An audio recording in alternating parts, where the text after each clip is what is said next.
My mom and dad are dying, and I'm going to meet my birth mother for the first time and my two half-sisters that I've never met before.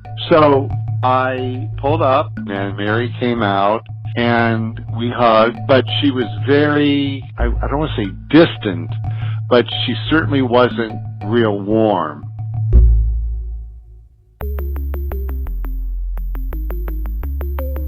Who am I? Who am I? Who am I? Who am I? Who am I? Who am I? Who am I? This is Who Am I, Really? A podcast about adoptees that have located and connected with their biological family members. Hey, it's Damon. On the show today is Terry, who located his biological family at a time before the internet allowed easy searches for facts and information.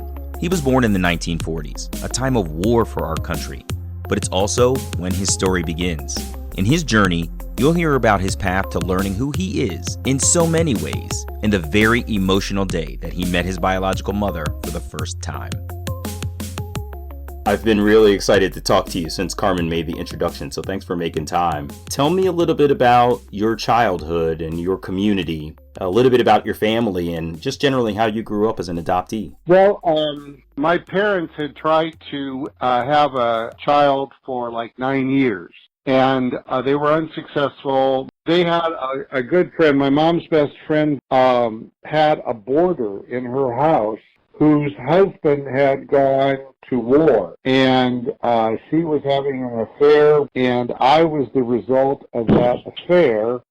So when her husband came home, he was pretty upset about the fact that she was pregnant, and my mom's friend knew that they had been trying to have a kid, so they worked it out that I could be adopted by... Wow. Anyhow, Clarence and Charlotte were the only parents that I ever knew. They were wonderful parents in one respect, except that they were overprotective. I mean, they did not go anywhere without me for the first 6 years of my life. I was never outside of my mom or dad's vision, you know. But I adapted to it, and it was okay. But, you know, one of the classic examples I give is that Christmas really doesn't mean all that much to me anymore, because when I was, 5 or 6, I came out of my bedroom, and the entire living room floor was covered with packages, and they all had my name on it. And I just thought that's the way life was supposed to be, you know. And my cousins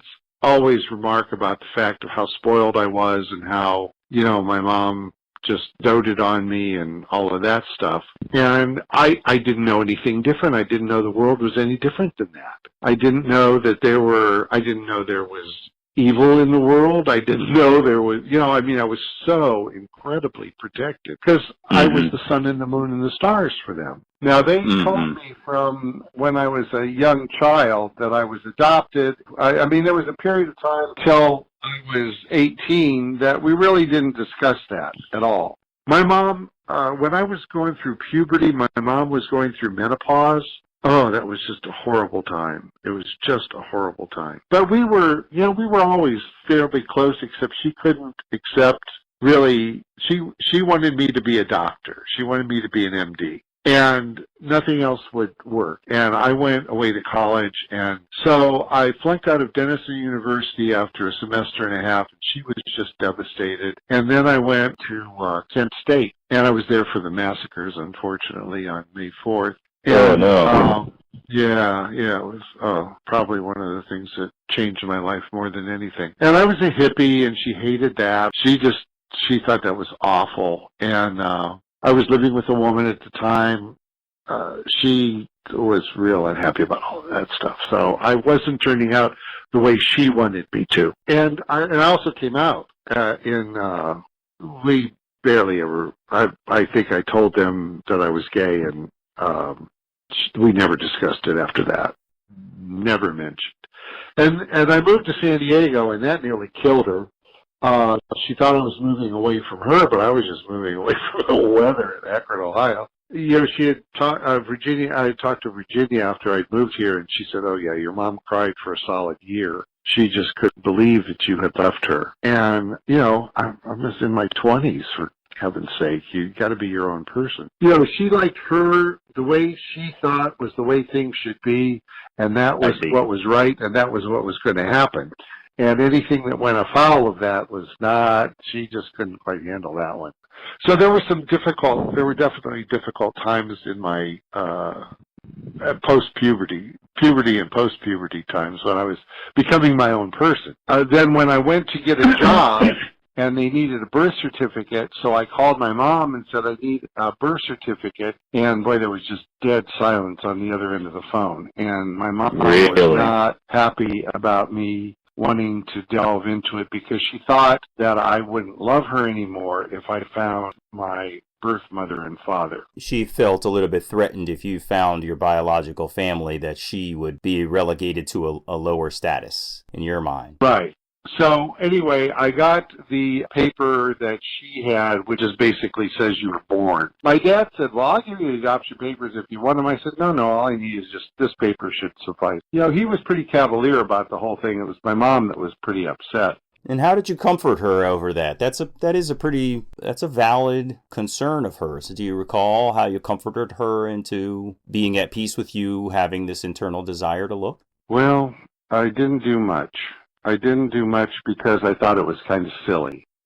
First of all, I didn't know that it had affected her that much. I knew it had affected her somewhat, but a lot of things affected my mom. You know, it wasn't really a major concern. It's like, oh, for gosh sakes, I'm not going to, you know, all I care about is that, you know, I get the job. That's all I really cared about. So I got the paperwork and I got the job and all of that good stuff. And then when I was in my probably 3 or 4 years later, it just started, you know, I started thinking about it and thinking, well, I would kind of like to know. I would like to know if my mom and dad are still, if my birth mother and father are still alive. I would like to know, you know, and maybe meet them if they wanted to. I wasn't going to push anything. I did some real preliminary stuff, and I didn't do a whole lot, and I really didn't get anywhere.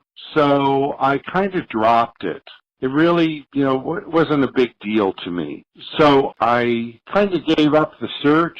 In 2003, my mom and my dad were both in their late 80s and in failing health. And I just thought, well, you know, this is a good time to find out. I'll see what I can find out. Things are a lot better. And the adoption records had been opened. That was another thing. Adoption records were closed, I believe, when I was first looking for it in the 70s. And sorry, just tell me, Terry, what state are we in? Oh, Akron, Ohio. And I just found that it's a certificate of live birth from the Ohio Department of Health. That's the only thing I had to go by. And it doesn't list anyone on there at all except my mom and dad, Clarence and Charlotte. Your adopted parents. Yeah, my adopted parents. And so that's all I had. That was the dead end that I came to. So then after the records were opened up and my parents were in failing health, I thought, well, I'll just see. It'd be interesting to see. So I started nosing around, and I found out that the Mormon Center in San Diego has a lot of information on genealogy. So I think I went there. Then I got the name of a group in Cleveland, Ohio, that does searches for adopted kids. Anyway, the person I contacted was very nice, and she said, yeah, I'll do some research. It's going to take me a little while, but I'll do some research. And then I kind of dropped it. She was emailing me back and forth. She found the record of my birth mother's husband. Oh, okay. The Army guy. Who had been away, I see. Yeah. So anyway, from there, she found that my birth mother, in a census, a 1930 census, she found married, and she was married to Ralph, the Army guy, her husband, and that she had an affair with Forrest. From there, she determined somehow that my mother and my two half-sisters had attempted to find me at one time. Oh, that's interesting. Yeah, and I don't know how she came up with that. I have no clue. And she called me and told me, and I said, well, you know, do you think it would be okay for me to call them? And she said, "Oh yeah, I think it would be fine." So you were trying to figure out if it was okay if you could speak with your half-sisters. Gotcha. Well, to my mom was still alive. Wow. How was it when you found out that she was still alive? What Oh, I did you thought it think? was kind of exciting. I thought it was, Yeah. oh wow, let's see what say. I was taking it a step at a time because I didn't want to open any old wounds or cause any problems in the family or do anything that would, really cause any trouble for anyone. I was taking it very slowly and very cautiously, but when she said she was pretty sure that they had tried to find me at one time, I went ahead and called the number, and she was living in Toledo. When I called, I talked to her husband, and he was very protective of her. And I said, I'm not trying to cause any trouble or anything. I just want to, find out if she'd be interested in meeting. My parents, my adoptive parents are in failing health, and I just thought this would be an opportune time to find out. Did you identify yourself to him as her biological son? Yeah. But I said, I think. I'm pretty sure, but I'm not certain. I said, and I'll be in Ohio, and I would really like to meet. And he said, well, I think that would be good, and I'll prepare her for all of that, and we'd be happy to meet you. And I said, well, I drive up. So on Mother's Day of 2003, I went to the skilled nursing facility that my mom was in. And, we celebrated Old Mother's Day there. And my dad was on a different floor because he was really, really ill. And then I drove 3 hours to Toledo to meet my birth mother. Wow. And two half-sisters. So, it was all pretty emotional. That's an emotional day, Terry. Wow. Yeah, because my mom and dad are dying, and I'm going to meet my birth mother for the first time, and my two half-sisters that I've never met before. Right. And presumably your birth mother is about the same age, roughly, as your adopted parents. So it would stand to reason that she might also be elderly, potentially in poor health. This is a really emotional time for you. So tell me about what it was like when you meet her for the first time. One of the things that John had said was that in, I believe it was the 80s, they had lived in Florida, and my mom had been in a car accident and had a stroke, and she lost part of her memory. Oh, no. Part of the memory that she lost was me. But before then, she had told Sandy and Candy, my two half-sisters, about me, and that's when they had tried to find me and couldn't. I don't know what they did, but they didn't get very far, I guess. So, if I understand correctly, she had a car accident, lost part of her memory. Presumably, you, as an early memory, and therefore probably very faint, were lost in the stroke, and she happened to tell your half-sisters about your existence prior to that memory loss. Right, absolutely. Wow, that's really lucky. Yeah, I know. It's just a B-movie ready to happen.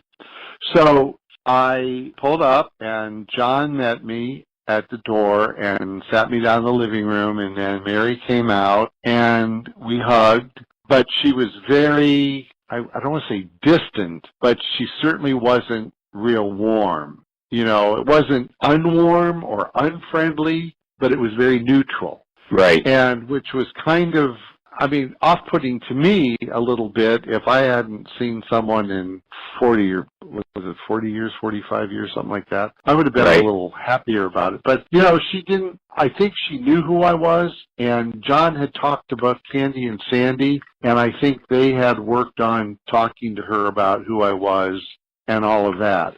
So it was nice. It was pleasant. We had a pleasant interaction. It wasn't, I wouldn't say it was like a family reunion or anything until my sisters came in. And when they came in, it was just, oh my God, we're so happy to see you. We're so happy that you found us and we found you. And they were just very effusive and very happy that they had found me. And my one sister, who is older, she knew, she was a little more cognizant of everything. Candy was much younger. I think Candy's 3 years younger than me. But, we would yak, and it was all fun and all this.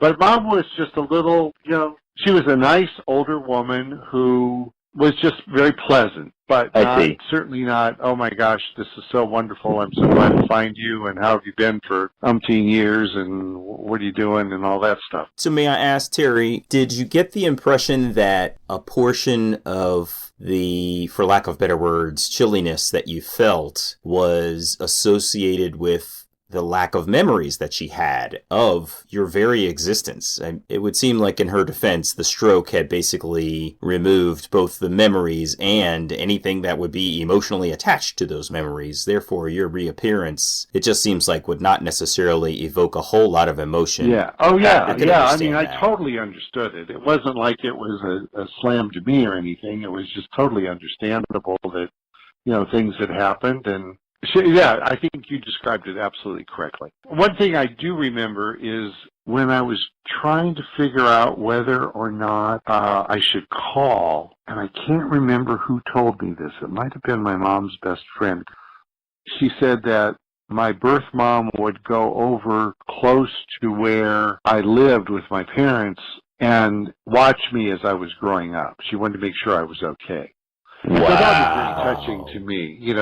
That was very, very touching. And I guess she did that until she moved away. Now, I don't know how many times she did it, whether she did it once or whether she did it on a monthly basis or yearly or Either way, the fact that she had both the ability, because you were close and she knew where you were, and the desire to come peek in on your life and just see you living healthy, presumably happy, that's really, really touching and quite amazing, actually. I'm sure that's something that many biological families wish that they could do, is just peek in on someone whom they know is out there and just see, like, are you So that okay? meant a lot, and that overrode anything about meeting her in person and her not being just the most warm, friendly person I've ever met. I mean, that meant a whole lot to me. I was going to ask you about your biological father. He's identifiable. Were you able to, or did you have any desire to connect with him at all? Well, I did, but he had died. I see. So, Terry, I'm wondering, you had an interesting set of circumstances in your attempt to search. You attempted to use public agencies, adoption agencies, volunteer agencies with limited resources and overextended and too much demand.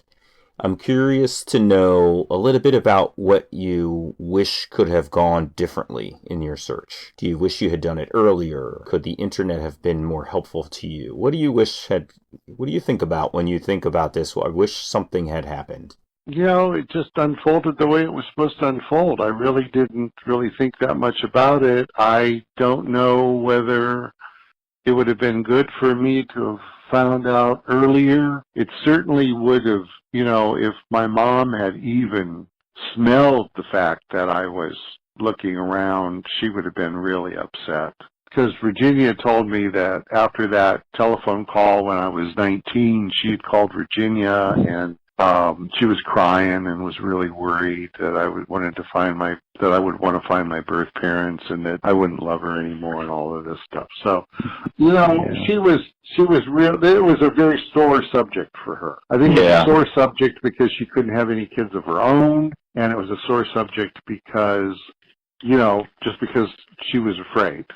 There was fear, and I probably would have never brought it up to her in the first place. And I'm not upset that it took that long. It was just one of those things that happens. I had tried. Yeah, I'm not really upset about it. It's just